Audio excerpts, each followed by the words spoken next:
आपने देखा होगा जिस दिन से मैं हारा था, दूसरे दिन से मैं क्षेत्र में पहुंचा और आपने देखा होगा कि मैंने वहीं पर घर बना करके लगभग 1 साल से 1.5 साल से मैं वहीं रुक करके लोगों के बीच रह करके जनता को यह भरोसा दिलाया है कि मैं आपके बीच में रह करके आपके बीच में सेवा करूंगा और आपके बीच में रहूंगा।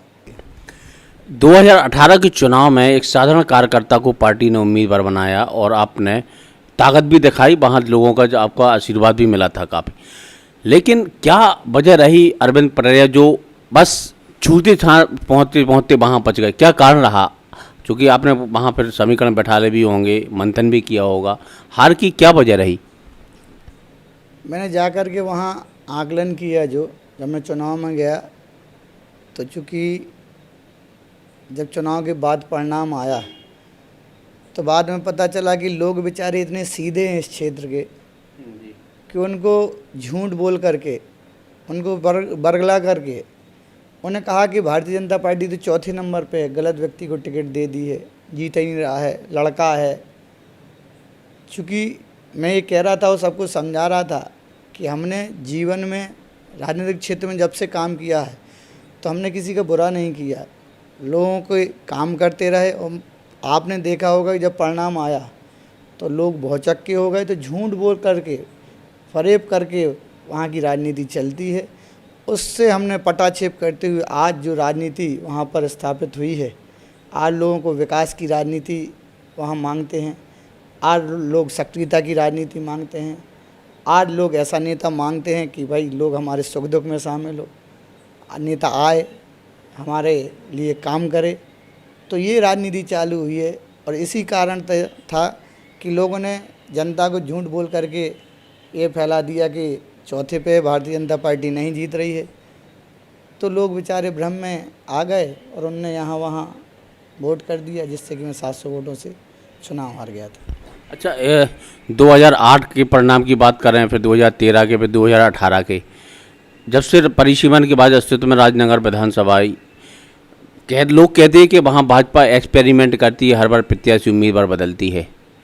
क्या इस बार क्या रहेंगे पार्टी का, क्या समीकरण बैठा लेगी इस बार?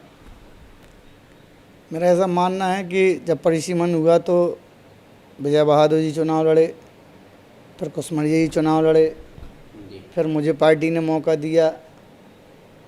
तो हाँ, लोगों का ऐसा मानना है कि भाई जो प्रत्याशी आता है फिर वो वापस नहीं आता है वहाँ।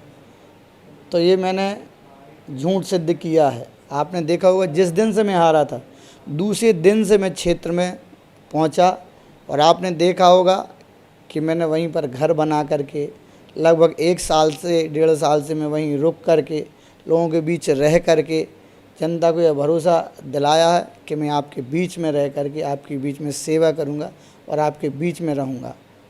तो ये जो उनके मन में जनता की ये रहता था कि प्रत्याशी आता है और चुनाव लड़के फिर चला जाता है, और ये जब मैं चुनाव में गया तो इसका मुझे खामियाजा भी भोगना पड़ा कि आप लोग तो आएंगे और चुनाव लड़के और चले जाएंगे।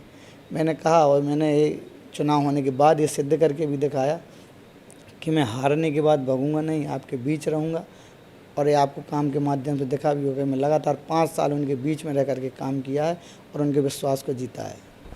कांग्रेसी कहते हैं कि भाई ये बाहरी आदमी आ गए, नरा कंगड़े फसल काटवे आ गए, क्या कहेंगे ऐसे लोगों के लिए, क्योंकि आरोप आपके ऊपर भी लगे हैं?